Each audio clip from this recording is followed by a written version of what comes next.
The Tiger Rising by Kate DiCamillo. Chapter 9. His father woke him up at 5:30 the next morning. "Come on, son," he said, shaking Rob's shoulder. "Come on, you're a working man now. You got to get up." He took his hand away and stood over Rob for a minute more, and then he left. Rob heard the door to the motel room squeak open. He opened his eyes. The world was dark. The only light came from the falling Kentucky star. Rob turned over in bed and pulled back the curtain and looked out the window at the sign.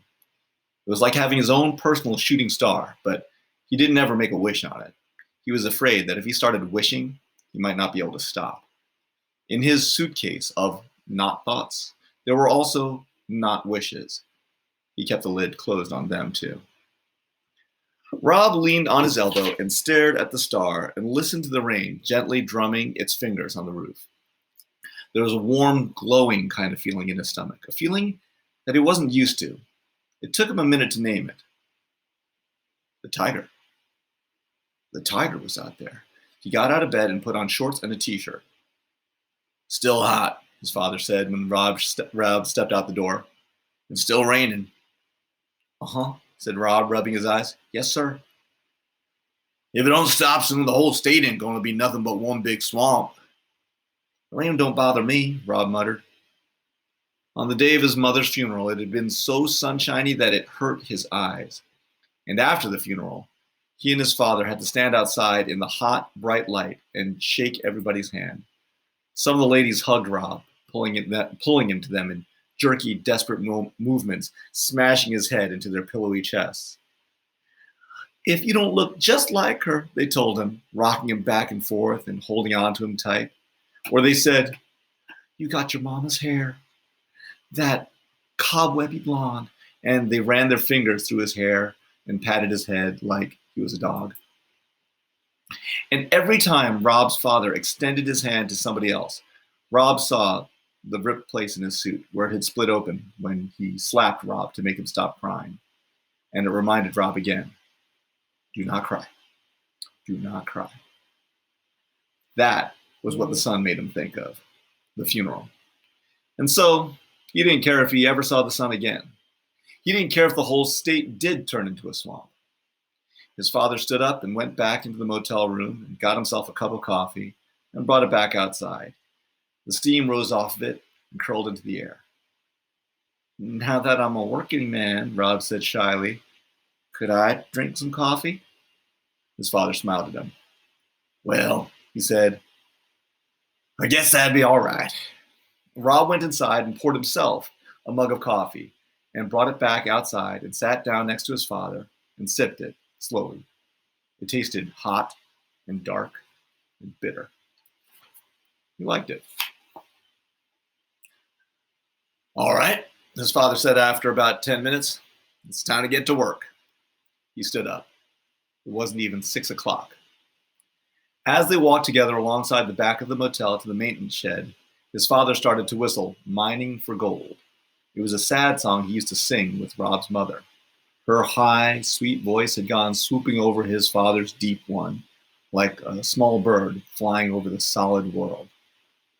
His father must have remembered too, because he stopped halfway through the song and shook his head and cursed softly under his breath. Rob let his father walk ahead of him. He slowed down and stared into the woods, wanting to see some small part of the tiger, a flick of his tail or the glow from his eyes. There was nothing to see except for rain and darkness. "Come on, son," his father said, his voice hard, and Rob hurried to catch up. Time out there for just a second. His voice hard. Interesting how this happened. His father, Kate DiCamillo, decides to write that his voice is hard here, as if for some reason he got really, when someone says that their voice is hard, it means sort of like angry sounding. The question is why did all of a sudden it get really angry? Last time we saw it didn't seem like that. Let's go back here. Let's see. Sometimes when you see a change like this, the author is trying to tell you something really important about what's going on with someone's, with a character's mental state, how they're feeling. And it seems like for some reason he got angry. Who is he angry at? Is he angry at Rob? Well, Rob doesn't seem to have done anything. Last time we saw something was over here. His father started to whistle, mining for gold. It was a sad song he used to sing with Rob's mother. Her high, sweet voice had gone swooping over his father's deep one, like a small bird flying over the solid world. Well, that just sounds like whistling to me. But then we go to the next paragraph. His father must have remembered too, because he stopped halfway through the song and shook his head and cursed softly under his breath. So something about when he was whistling made him remember something, and he started cursing, and he cursed softly under his breath, which made his voice hard. Now that you think about it, why do you think he got sort of angry? Who is he really angry at? Go ahead. You can think about it and tell the screen. Yeah, that's what I think too. Probably himself. Time in. Let's go to chapter 10. Rob was sweeping the laundry room when Willie May, the Kentucky Star's housekeeper, came in and threw herself down in one of the metal chairs that were lined up against the cement block wall. "You know what?" she said to Rob. "No, ma'am," said Rob. "I'll tell you what," said Willie May. She reached up and adjusted the butterfly clip in her thick black hair. "I'd rather be sweeping up after some pigs in a barn than cleaning up after the people in this place. Pigs at least give you some respect." Rob leaned on his broom and stared at Willie May. He liked looking at her.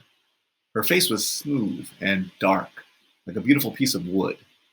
And Rob liked to think that if he had been the one who carved Willie May, he would have made her just the way she was, with her long nose and high cheekbones and slanted eyes. "What you staring at?" Willie May asked. Her eyes narrowed. "What you doing out of school?" Rob shrugged. "I don't know," he said. "What you mean you don't know?" Rob shrugged again.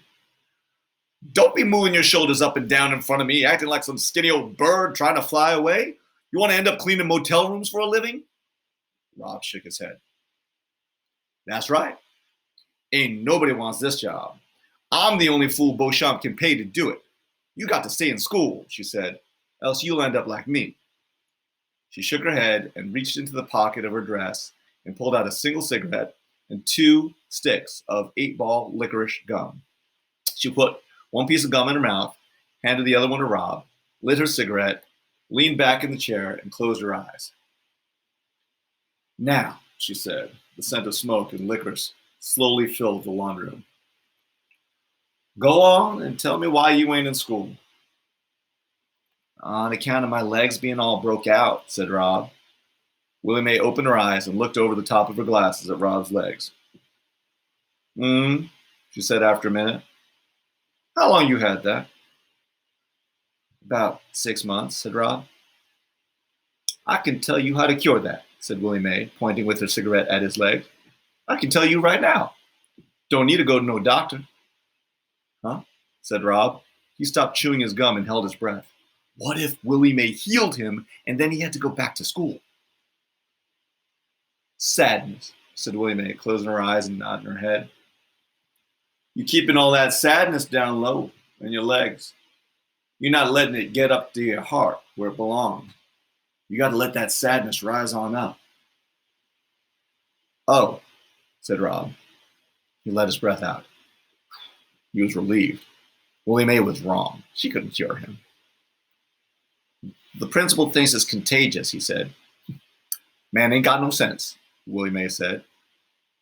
"He's got lots of certificates," Rob offered. "They're all framed and hung up on his wall." "I bet he ain't got no certificate for sense, though," said Willie May. Darkly, she rose up out of her chair and stretched. "I got to clean some rooms," she said. "You ain't going to forget what I told you about them legs, are you?"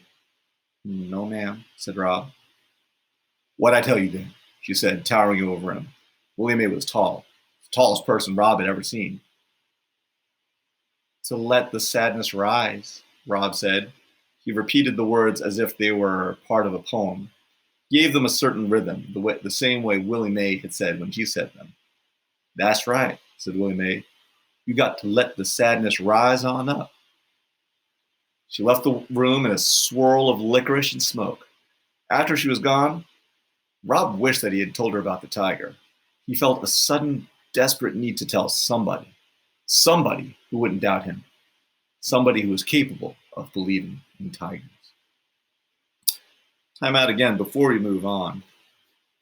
I just noticed a funny thing that Kate DiCamillo likes to do. Again, remember that every author is going to use everything possible, the way characters look and act and talk, to show how a character is inside. So they use a lot of their outside appearance and actions to show how they feel inside. And here's something that's really interesting.